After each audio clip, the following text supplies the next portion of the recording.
সবাইকে আসসালামু আলাইকুম। সব সিনিয়র নেতৃবৃন্দ সবাইকে আসসালামু আলাইকুম। বক্তব্য বেশিক্ষণ রাখবো না, মাগরিবের আজান হয়ে গিয়েছে। খালি এটাই বলবো যে মহরমা বেগম খালেদা জিয়া আল্লাহর কি বলে আত্মার মাগফিরাত কামনা করুন, এবং 12 ফেব্রুয়ারিতে আমরা সবাই একসাথে ঐক্যবদ্ধভাবে কাজ করবো। হাজিপুরের উন্নয়নের জন্য কাজ করবো ইনশাআল্লাহ। এবং আমাদের খালি হাজিপুর নয়, পুরো দেবগঞ্জের ভবিষ্যতের উন্নয়নের জন্য আমরা কাজ করবো। আশা করি ইনশাআল্লাহ সবাই দোয়া করবেন।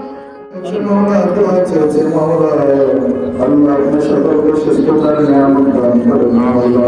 আল্লাহ যারা কঠিন রোগে আক্রান্ত মাওলা, আল্লাহ সকলকে আপনি সুস্থতার নিয়ামত দান করুন মাওলা। আল্লাহ আমাদেরকে আসমানি বলা, জমিনি বলা, হাওয়াই বলা, জিসমানি বলা থেকে আমাদেরকে হেফাজত করেন। আল্লাহ সমস্যার মধ্যে রয়েছে মাওলা,